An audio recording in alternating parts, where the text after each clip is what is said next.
ጤና ይስጥልን የተወደዳችሁ የቦርከና ሚዲያ ቤተሰቦቻችን የሰዓቱን ዜናዎች ይዘን ቀርበናል። እንደወትሮ ሁሉ አበይት ዜናዎችን እናስቀድማለን።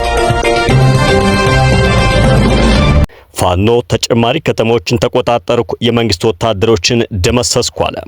የመከላከያ ሰራዊት በበኩሉ እርምጃ ወስጃለሁ ብሏል። የአርሲውን የኦርቶዶክሳውያን ጥቃት የሚያጣራ ቡድን መላኩን ቅዱስ ሲኖዶስ ገለጸ። የኢትዮጵያ ኦርቶዶክስ ተዋሕዶ ቤተክርስቲያን ቋሚ ሲኖዶስ በኦሮሚያ ክልል አርሲ የተፈጸመውን ሃይማኖት ተኮር ጥቃት የሚያጣራ ቡድን መላኩን አስታውቋል። ሐራ መሬት ተቀናቃኙ ህወሓት ግልጽ ጦርነት ከፍቶብኛል አለ። ህወሓትን ለመዋጋት በአፋር ክልል የተደራጀው ሐራ መሬት ወይም የትግራይ ሰላም ኃይል ግልጽ ጦርነት ታውጆብኛል ሲል ገልጿል። ከውጭ ዞህራን ማምዳኒ የኒውዮርክ ከንቲባ ሆነው ተመረጡ። የዲሞክራቱ ተወካይ ማምዳኒ የሪፐብሊካኑን ተወካይ አንድሪው ኩሞን በማሸነፍ ነው የዓለም ዲፕሎማሲ ማዕከል የሆነችው ኒውዮርክ ከንቲባ መሆን የቻሉት ተብሏል። እነዚህን መረጃዎችን አካተናል። አብራችሁን ቆዩ። ፋኖ ተጨማሪ ከተሞችን ተቆጣጠርኩ፣ የመንግስት ወታደሮችን ደመሰስኩ አለ። የመከላከያ ሰራዊት በበኩሉ እርምጃ ወስጃለሁ ብሏል። የአማራ ፋኖ በሰሞንኛው ውጊያ ተጨማሪ በርካታ ከተሞችን እንደተቆጣጠረና የመንግስት ወታደሮችን እንደደመሰሰ አስታውቋል። የአማራ ፋኖ ብሔራዊ ኃይል ሚኒሊክ እዝ እንዳስታወቀው ከሆነ በዘመቻ አባናዶ የተገኙ ድሎችን አስጠብቆ አዳዲስ ድሎችንም እያስመዘገበ ነው ብሏል። ትናንት እስታይሽ ከተማን መቆጣጠሩን የገለጸው ፋኖ በሰሜን ወሎ ዞን ወረዳዎች ኮን፣ ሐሙሲት፣ አሁን ተገኝ፣ ቀብሮ ሜዳና ሌሎች ታዳጊ ከተሞች በሚኒሊክ እዝ ቁጥጥር ስር ገብተዋል ሲል ገልጿል። ተጋድሎ ተጠናክሮ መቀጠሉን የገለጸው ሚኒሊክ እዝ ዳውንት ወረዳ ሙሉ ለሙሉ በፋኖ ቁጥጥር ስር ገብታለች ብሏል። የድላንታ ወረዳ ከወረዳ መቀመጫው ወገል ጤና ከተማ ውጭ ሙሉ ለሙሉ በፋኖ ቁጥጥር ስር ነው። ከመቄትና ጋሸና ከተሞች ውጭ ያሉ ቀበሌዎች በሚኒሊክ እዝ ቁጥጥር ስር ናቸው በማለትም አክሏል።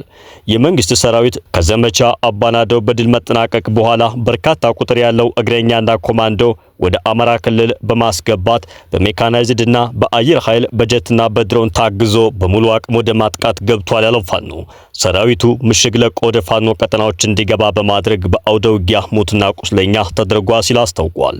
የመንግስት ኃይል በሰሜን ወሎ ዞን መርሳና ደቡብ ወሎ ዞን ሐይቅ ከተማ ምስራቃዊ ቀጠናዎች እስከ አፋር አጎራባች አካባቢዎች ባለፉት 5 ቀናት ከባድ የማጥቃት እንቅስቃሴ ማድረጉን የገለጸው ፋኖ ይሁን እንጂ ምስራቅ አማራ ኮር 1 ባለሸረጦ ክፍለ ጦር ባደረገው ውጊያ የመንግስት ኃይል ከቀጠናው እንዲወጣ በማድረግ ድል ተመዝግቧል ብለዋል። በተያያዘ መረጃ የአማራ ፋኖ ብሔራዊ ኃይል ምዕራብ አማራ ቀጠና ቴዎድሮስ እዝ 5ኛ ክፍለ ጦር ወንበርማ ብርጌድ ሽንድ ላይ በመንግስት ኃይል ጥቅምት 24 ቀን 2018 ዓ.ም እርምጃ ወስጃለሁ ሲል አስታውቋል። በዚሁ አውደ ውጊያ ከ15 በላይ የመንግስት ኃይሎች ሲገደሉ ቁስለኞች በ4 ፓትሮል ተጭነው ተወስደዋል ሲልም አክሏል። የኢፌዴሪ መከላከያ ሰራዊት በበኩሉ በተለያዩ አካባቢዎች በሸኔና በጽንፈኛው ቡድን ላይ ሰብአዊና ቁሳዊ ኪሳራ አድርሻለሁ ሲል ዛሬ አስታውቋል። ሰራዊቱ በጃዊ ወረዳ በተለያዩ ቀበሌዎች ሲንቀሳቀስ የነበረ ከ100 በላይ ጽንፈኛ ቡድን የተገደለ ሲሆን ገሚሱ ተማርኳል ነው ያለው። እንዲሁም በሰሜን ሸዋ ዞን ያያ ጉለሌ በተደረገው የተቀናጀ ስምሪት የሸኔን የቡድን ሻምበል አመራር ጃል ፍሮምሳን ጨምሮ 16 የሸኔ ቡድን አባላትን በመደምሰስ 3ቱን መማረክ ተችሏል ብለዋል። የአርሲውን የኦርቶዶክሳውያን ጥቃት የሚያጣራ ቡድን መላኩን ቅዱስ ሲኖዶስ ገለጸ። የኢትዮጵያ ኦርቶዶክስ ተዋሕዶ ቤተክርስቲያን ቋሚ ሲኖዶስ በኦሮሚያ ክልል አርሲ የተፈጸመውን ሃይማኖት ተኮር ጥቃት የሚያጣራ ቡድን መላኩን አስታውቋል። በተከታታይ ጥቃት በተፈጸመባቸው ምስራቅ አርሲ ወረዳዎች ያለው ነባራዊ ሁኔታ እንዲያጣራ የቤተክርስቲያኗ ቋሚ ሲኖዶስ ልዩ ትኩረት ሰጥቶ ውሳኔ አስተላልፏል ተብሏል።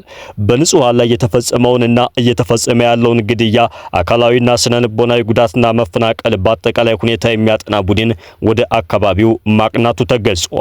ሲኖዶሱ አጣሪ ቡድን ወደ አካባቢው መላኩን ያስታወቀው ከ25 በላይ የኢትዮጵያ ኦርቶዶክስ ተዋሕዶ ቤተክርስቲያን አማኞች በተጨማሪ አዲስ ግድያ ከተፈጸመ በኋላ ነው።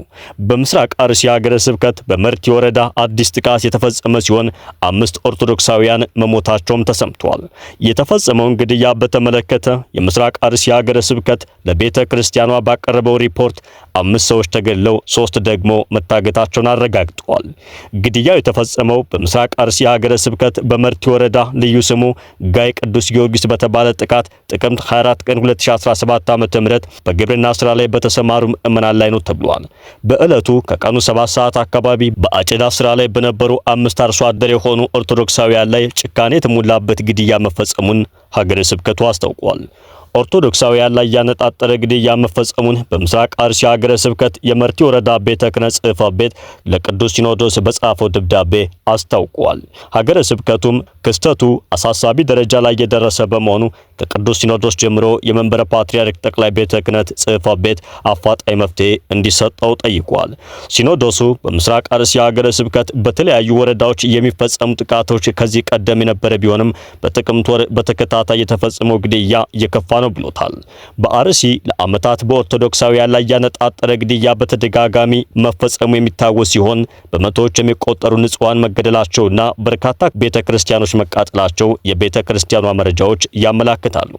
የምስራቅ አርሲ ሀገረ ስብከት አስተዳደር ጉባኤ በክስተቱ ጉዳት ለደረሰባቸው ወገኖችና ቤተሰቦቻቸው ድጋፍ አሰባሳቢ ኮሚቴ እንዲዋቀር ወስኖ እንቅስቃሴ መጀመሩ ተገልጿል። በተመሳሳይ የኢትዮጵያ ሃይማኖት ተቋማት ጉባኤ በአካባቢው በተከታታይ የተፈጸመውን ግድያ የሚያጠና ቡድን መላኩን አስታውቋል። ጉባኤው በምስራቅ አርሲ ዞን በጉና መርቲ፣ ሸርካና በሁሎን ቋቢ ወረዳዎች በኢትዮጵያ ኦርቶዶክስ ተዋሕዶ ቤተክርስቲያንና ሌሎች የሃይማኖት ተቋማት አማኞች ላይ በቅርቡ የተፈጸሙ ጥቃቶችን የሚያጣራ ቡድን ወደ ስፍራው መላኩን ዛሬ አስታውቋል። ቡድኑ ይህንኑ የማጣራት ስራ አጠናቆ የመጨረሻ ሪፖርቱን ሲያቀርብ መግለጫና ማብራሪያ እንደሚሰጥ ጉባኤው ገልጿል። ጉባኤው አንዳንድ አካላት ከግምትና ባልተሟላ መረጃ በመነሳት በማህበራዊ መገናኛ ዘዴዎች ላይ የሚያሰራጯቸው መረጃዎች የቡድኑን የማጣራት ሂደት ይጎዳሉ በማለት አስጠንቅቋል። ይሁን እንጂ በማህበራዊ መገናኛ ዘዴዎች ተሰራጩ የተባሉት መረጃዎች ምን እንደሆኑ የሃይማኖት ተቋማት ጉባኤው በይፋ አልጠቀሰም። የኢትዮጵያ ኦርቶዶክስ ተዋሕዶ አማኞች የተፈጸመውን ግድያ በማውገዝ የኦርቶዶክሳውያን ጥቃት ይቁም የሚል ዓለም አቀፍ ዘመቻ ጀምረዋል። ሐራ መሬት ተቀናቃኙ ህወሓት ግልጽ ጦርነት ከፍቶብኛል አለ። ህወሓትን ለመዋጋት በአፋር ክልል የተደራጀው ሐራ መሬት ወይም የትግራይ ሰላም ኃይል ግልጽ ጦርነት ታውጆብኛል ብለዋል። ህወሓት ያለ የሌለ ኃይሉን አሰባስቦ በራያ ግንባር ጥቃት ከፍቶብኛል ያለው ታጣቂ ኃይሉ ተፈጸመብኝ ባለው ጥቃት ተዋጊዎች እንደተገደሉበት ባወጣው መግለጫ አረጋግጧል። ሐራ መሬት ጥቅምት 23 ቀን 2018 ዓ.ም ጀምሮ ተከፍቶብኛል ባለው ጥቃት የሞቱበትን ተዋጊዎች ቁጥር በውል አልገለጸም። በህወሓት በኩል ይፋዊ ማረጋገጫ ባይሰጥም በሐራ መሬት ላይ በተከፈተው ጥቃት ቀላል የማይባል ጉዳት ማድረሱን የሚገልጹ መረጃዎች ከስፍራው የወጡ ነው። ከሁለት ቀን በፊት በራያ ዘቦና ወጅራት አካባቢዎች የተጀመረው የሐራ መሬትና የህወሓት ኃይሎች ውጊያ ሞቅ ቀዝቀዝ እያለ መቀጠሉ ተሰምቷል። በህወሓትና በሐራ መሬት መካከል በተካሄደው የተኩስ ልውውጥ ከሁለቱም ወገኖች በኩል ተዋጊዎች መሞታቸውና መቁሰላቸው እየተሰማ ነው። ሐራ መሬት በግልጽ ጦርነት ተከፍቶብኛል ባለበት መግለጫ ተዋጊዎች እንደሞቱበት ጠቅሶ ሐዘኑን ገልጿል። በህወሓት በኩል በይፋ የተገለጸ ነገር ባይኖርም ከቆሰሉ ተዋጊዎች መካከል ዛሬ አንዱ መሞቱ የተገለጸ ነው። በብርጋዴር ጀነራል ገብረ እግዚአብሔር በየነ ወይም ወዲ አንጥሮ የሚመራው ሐራ መሬት ተከፍቶብኛል ያለው ግልጽ ጦርነት በሌሎች አካላት ላይ የተቃጣ ነው ብሏል። ህወሓት በራያ ግንባር ከፍቶታል የተባለው ጥቃት በፕሪቶሪያው ግጭት ማቆም ስምምነትና በአካባቢው ህዝብ ላይ ጭምር የተቃጣ መሆኑን ሐራ መሬት በመግለጫው ጠቁሟል። ህወሓት በፕሪቶሪያው ስምምነት ላይ አደጋ ደቅኗል ያለው ታጣቂ ኃይሉ ደብቆ ያቆያቸውን ከባድ መሳሪያዎች እያወጣ መሆኑን በመጠቆም ነው። ህወሓት ከስምምነቱ አፈንግጦ የደበቀውን መድፍ፣ ታንክ፣ ዙ-23 ሮኬት ከቀበረበት እያወጣ መሆኑን ሐራ መሬት በመግለጫው አመላክቷል። ሐራ መሬት የፕሪቶሪያው ስምምነት ሙሉ በሙሉ ለማፍረስ ጭምር ተከፍቷል ያለው ጥቃት ተጠናክሮ እንደሚቀጥል ከተቀበሩበት የወጡ ከባድ መሳሪያዎች ማረጋገጫ ናቸው ብሏል። በዚሁ መግለጫ ስምምነቱን ጥሶ ወደ ዳግም ጦርነት እየገባ ነው የተባለው ህወሓት በትግራይ ህዝብ ላይ የህልውና አደጋ ደቅኗል ሲል ሐራ መሬት ወንጅሎታል። እንደ ጌታቸው ረዳ ባሉ በቀድሞ የህወሓት ከፍተኛ አመራሮችና በፌዴራል መንግስት ይደገፋል የሚባልለት ሐራ መሬት ለተከፈተበት ጥቃት ምላሽ እንደሚሰጥ ጠቁሟል። ይሁን እንጂ ታጣቂ ኃይሉ የህወሓትን ጥቃት የመቋቋም ተመጣጣኝ አቅም ስለመኖሩ በውል የሚታወቅ ነገር የለም። ታጣቂ ኃይሉ በመግለጫው እንዳስታወቀው ከሆነ የፌዴራል መንግስት የፕሪቶሪያ የፕሪቶሪያውን ስምምነት ጥሷል ባለው ህወሓት ላይ አስፈላጊውን እርምጃ እንዲወስድ ጠይቋል። እንዲሁም የፕሪቶሪያ ስምምነት አደራዳሪዎችና ዓለም አቀፉን ማህበረሰብ በተመሳሳይ በህወሓት ላይ እርምጃ እንዲወስዱ በሐራ መሬት ጥሪ ቀርቦላቸዋል። በትግራይና አፋር ክልል አዋሳኝ አካባቢዎች በሰፈረው ሐራ መሬትና ህወሓት መካከል ውጊያ ሲቀሰቀስ ይህ የመጀመሪያ አይደለም። ከዚህ ቀደም በተመሳሳይ ሁኔታ ሁለት ጊዜ የተኩስ ልውውጦች አድርገው ከሁለቱም ኃይሎች በኩል ተዋጊዎች መሞታቸውን መዘገቡ ይታወሳል። ከውጭ ዞህራን ማምዳኒ የኒውዮርክ ከንቲባ ሆኖ ተመረጡ። የዲሞክራቱ ተወካይ ማምዳኒ የሪፐብሊካኑን ተወካይ አንድሪው ኩሞን በማሸነፍ ነው የዓለም ዲፕሎማሲ ማዕከል የሆነችው ኒውዮርክ ከንቲባ መሆን የቻሉት ተብሏል። ፕሬዝዳንት ዶናልድ ጄ ትራምፕ ዲሞክራቱ ማምዳኒ ካሸነፈ ለኒውዮርክ የሚመደበውን በጀት አቋርጣለሁ ሲሉ ዝተዋል። ከህንዳውያን ቤተሰብ የተገኘው ማምዳኒ የተወለደው በምስራቅ አፍሪካዊቷ ሀገር ኡጋንዳ ነው። የዲሞክራቱ ተወካይ ማምዳኒ የሪፐብሊካኑን ተወካይ አንድሪው ኩሞን በማሸነፍ ነው የዓለም ዲፕሎማሲ ማዕከል የሆነችውን ኒውዮርክ ከንቲባ መሆን የቻሉት ተብሏል። ግራ ዘመን ፖለቲከኞችና ተራማጆች ድጋፋቸውን የሰጡትና በሺዎች በሚቆጠሩ በጎ ፈቃደኞች ታጅበው ዘመቻውን የመራው ዞህራን ማምዳኒ ከ3 ዓመት በፊት በወሲባዊ ትንኮሳ ከኃላፊነት የለቀቁትን አንድሪው ኩሞን 43.5 በመቶ ድምጽ በማግኘት ነበር ያሸነፋቸው። በአሜሪካ ትልቋ የዲፕሎማሲ ከተማ በሆነችው ኒውዮርክ ለከንቲባነት በመመረጥ የመጀመሪያው ሙስሊም በመሆንም ታሪክ ሰርቷል። ዲሞክራቲክ ሶሻሊስት እንደሆነ የሚናገረው ዞህራን ከተመረጠ ለኒውዮርክ የሚመደበውን በጀት እንደሚገድቡ ዶናልድ ትራምፕ አስጠንቅቀዋል። የ34 ዓመቱ ዞህራን ማምዳኒ ባለቤቱንና ቤተሰቦቹን ለሰጡት ድጋፍና ምስጋና ችሯቸዋል። ኢትዮጵያውያን የኒውዮርክ ነዋሪዎችንም አመስግነዋል። ድምጻቸውን የሰጡት የኒውዮርክ ነዋሪዎች ለውጥ እንዲመጣ የሚፈቅዱ መሆናቸውን እንዳሳ ተናግረዋል። ዞህራን የኒውዮርክ ከንቲባ እንዲሆን ንቅናቄ ያደረጉና ድምጽ የሰጡ ነዋሪዎችንም በምስጋናው አካተዋል። የመናውያንን የመደብር ባለቤቶች፣ ሴኔጋላውያን የታክሲ ሹፌሮች፣ ኡዝቤኪስታናውያን ነርሶችና ኢትዮጵያውያን አክስቶች ሲል ድጋፍ የሰጡትን በዝርዝር አመስግነዋል። ዞህራን ማምዳኒ ባደረገው ለ30 ደቂቃ የቆየ ንግግር በዚህ ጨለማ የፖለቲካ ዘመን ኒውዮርክ ብርሃን ትሆናለች ብሏል። ዶናልድ ጄ ትራምፕ ንግግሬን እየተመለከትክ እንደሆነ አውቃለሁ፣ 4 ቃላት ብቻ ልናገር ፈልጋለሁ፣ እኛ ጋር ለመድረስ ሁላችንን ማለፍ አለብን ሲል ዞህራን ተናግረዋል። ትራምፕ በትሩዝ ሶሻል ሚዲያ ገጻቸው ላይ ታዲያ ባሰፈሩት ያጸፋ ምላሽ ተጀምሯል ሲሉ ምላሽ ሰጥተዋል። ነገር ግን የተጀመረው ምን እንደሆነ አልተናገሩም። ዞህራን አንጋፋው ፖለቲከኛና የቀድሞው የኒውዮርክ ከንቲባ የሆኑት አንድሪው ኩሞን አሸንፈው የዲሞክራቲክ ፓርቲ እጩ በሆኑ በርካታ የፖለቲካ ታዛቢዎችን ማስደነቁ ታወሳል። የግራ ዘመን ፖለቲከኛ፣ ፍልስጤማውያን መብት ተሟጋች፣ የስደተኛ ልጅ ሙስሊም የሆነው ዞህራን ማምዳኒ የበርካታ ዓመታት ልምድ እንዲሁም የቢሊዮነሮች ድጋፍ ያላቸውን አንድሪው ኩሞን ያሸንፋል ተብሎ አልተጠበቀም ነበር።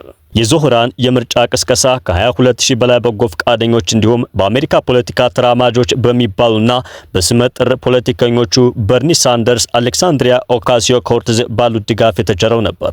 ዞህራን የምርጫ ቅስቀሳውን ያደረገው በሀብት ክፍፍል፣ የህዝብ አገልግሎቶችን በማስፋፋትና የከተማ ደህንነትን ለመለወጥ ያለሙ ተራማጅ ፖሊሲዎች ላይ አተኩሮ ነው። ዞህራን በኒውዮርክ ሁሉም የአውቶቡስ ትራንስፖርት አገልግሎት ነጻ እንዲሆን፣ የቤት ኪራይ እንዳይጨምር እግድ መጣል፣ በማህበራዊ የቤት ልማት ተመጣጣኝ ቤትን መገንባት፣ ከተማዋ የምትቆጣጠራቸው የገበያ መደብሮች ጤናማ የሸቀጥ ፍጆታዎችን በአነስተኛ ዋጋ ማቅረብ፣ ነጻ የልጆች እንክብካቤ የሚሉ የነዋሪዎችን ህይወት ማሻሻል ላይ ያተኮሩ ፖሊሲዎችን አቅርበዋል። የኒውዮርክ የፖሊስ በጀትን በመቀነስ የማህበረሰብ ደህንነትን፣ የአእምሮ ጤና ባለሙያዎችና የአደጋ ጊዜ ምላሽ ሰጪዎችንና ሌሎች ማህበረሰቡን ያማከሉ ስራዎችን መስራት የሚችል እቅድ ይዟል። ዞህራን እስራኤልን ከሚቃወሙ ፖለቲከኞች አንዱ ሲሆን በጋዛ እየተፈጸመ ያለውን የዘር ጭፍጨፋ ነው በሚል በተደጋጋሚ ሲናገር ተደምጧል። ዞህራን ማምዳኒ ከጥቂት ወራት በፊት ከታዋቂው ጋዜጠኛ መህዲ ሐሰን ጋር በነበረው ቆይታ የእስራኤል ጠቅላይ ሚኒስትር ቤንያሚን ኔታንያሁ ኒውዮርክ ቢመጡ ምን ታደርግ ነበር ተብሎ ለቀረበለት ጥያቄ ችግር እንደሚገጥማቸው ተናግረዋል። እንደ ከንቲባ ኔታንያሁ ኒውዮርክ ቢመጣ አሳስረው ነበር ሲል መልሷል። ይቺ ከተማ ሴቶቻችን ከዓለም አቀፍ ሕግ ጋር የሚጣጣሙባት ናት፣ ተግባሮቻችንም ይህንኑ ማንጸባረቅ አለባቸው በሚል ምላሽ መስጠቱ የበርካታ ዓለም አቀፍ ሚዲያዎች መነጋገሪያ ሆኖ ነበር። የዲሞክራቲክ ፓርቲ እጩ ለመሆን እየተወዳደረ በነበረበት ወቅት የድምጽ ቆጠራው ወደ ዞህራን እያጋደለ በመጣበት ሰዓት ዞህራን የደቡብ አፍሪካውያን ነጻነት ታጋይ ኔልሰን ማንዴላን በመጥቀስ እስኪከናወን ድረስ ሁልጊዜ የማይቻል ይመስላል በማለት ጠቅሶ ጓደኞቼ አድርገነዋል፣ እናንተ ናችሁ ይህንን ማድረግ የቻላችሁት፣ ለኒውዮርክ ከተማ ከንቲባ የዲሞክራቲክ ፓርቲ እጩ በመሆኔ ክብር ይሰማኛል ብለዋል። የ34 ዓመቱ ወጣቱ ፖለቲከኛ ዞህራን ማምዳኒ እናቱ በፊልሙ ዘርፍ ስመጥር የሆኑና በርካታ ሽልማቶችን የተቀበሉ የፊልም ዳይሬክተሯ ህንዳዊቷ ሚራ ናይር ናቸው። አባቱ ደግሞ ሲሪየስ ኤንድ ሰርቫይቨርስ፣ ጉድ ሙስሊም፣ ባድ ሙስሊም በሚባሉ መጽሐፎች የሚታወቁትና አፍሪካ አፍርታቸዋለች ከሚባሉ ምሁራን መካከል አንዱ የሆኑት ኡጋንዳዊው ማህሙድ ማምዳኒ ናቸው። ማምዳኒ በአሁኑ ወቅት በኮሎምቢያ ዩኒቨርሲቲ መምህር ናቸው። እናትና አባቱ ትምህርታቸውን የተከታተሉት በሃርቫርድ ዩኒቨርሲቲ ነበር። ዞህራን ከወላጆቹ ጋር ወደ ኒውዮርክ ያቀናው ገና በ7 ዓመቱ ነው። በብሮንስክ ሁለተኛ ደረጃ የሳይንስ ትምህርት ቤት የተከታተለ ሲሆን ከቦርደዌይን ኮሌጅ በአፍሪካ ጥናት የመጀመሪያ ዲግሪውን አግኝቷል። በዚህ ኮሌጅ ቆይታው ተማሪዎች ለፍልስጤም ፍትህ ስቱደንትስ ፎር ጀስቲስ ኢን ፓለስቲን የሚል እንቅስቃሴን ከሌሎች ጋር አብሮ አቋቁሟል። ተራማጅና የኒውዮርክ የመጀመሪያው ሙስሊምና ደቡብ እስያ ከንቲባ በምርጫ ዘመቻ ወቅት መሰረቱን አልረሳም። በአንድ ቪዲዮ ላይ ስለ ኑሮ ውድነት በኡርዱ ቋንቋ የቦሊውድ ፊልሞች ክሊፖችን በመቀላቀል ለምርጫ ቅስቀሳው ተጠቅሞበታል። በዚህ ዓመት በብሩክሊን ተወላጅ የሆነችውን የ27 ዓመቷ ሶሪያዊት አርቲስት ራማ ጁዋጅ ጋር ተጋብተዋል። ዞህራንም ቢሆን ወደ ብዙ አቅጣጫ በወሰደው ህይወቱ በፊልም ተሳትፏል። የራፕ ሙዚቃዎችን አውጥቷል። ወደ ስነ ጽሁፍ ዓለም ውስጥ ገብቷል። ኃይል የህዝብ ነው የሚለው ዞህራን ማምዳኒ የተለያዩ እንቅስቃሴዎችን በማደራጀት ይታወቃል። ወደ ፖለቲካ ከመግባቱ በፊት በኩዊንስ የሚኖሩ ዝቅተኛ ገቢ ያላቸው የቤት ባለቤቶች በግዳጅ እንዳይወጡ በመታገል የቤቶች አማካሪ በመሆን አገልግሏል። የእስልምና እምነቱን የምርጫ ቅስቀሳው አካል አድርጎታል ነው የተባለው። በተለያየ ጊዜም ጸረ ሙስሊም ትርክቶች፣ ጥላቻዎችና ዘለፋዎች እንደደረሱበት በተደጋጋሚ ተናግሯል። ኒውዮርክ በአሜሪካ ካሉ በጣም ውድ ከተሞች በቁንጮነት ተቀምጣለች። በርካቶች ኑሮ የማይቀመስ እንደሆነባቸውና ለድህነት መጋለጣቸውን ዞህራን ተናግረዋል። ይቺ ከተማ ከአራቱ አንዱ ነዋሪዋ በድህነት የሚማቀቅባት ናት፣ 500,000 ህጻናት ጦማቸውን የሚያድሩባት ናት ሲል ፖለቲከኛው በቅርቡ ተናግሮ ነበር። በመጨረሻም ከተማዋ ልዩ የሚያደርጋትን ነገር ለማጣት አፋፍ ላይ ናት ብሏል።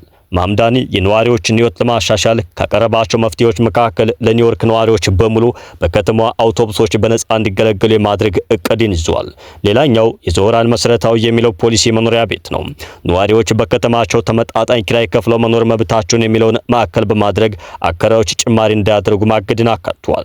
በተጨማሪም በቋሚነት ተመጣጣኝ ዋጋ ያላቸው መኖሪያ ቤቶችን የሚገነባ የማህበራዊ ቤቶች ልማት ኤጀንሲ ለማቋቋም አቅዷል።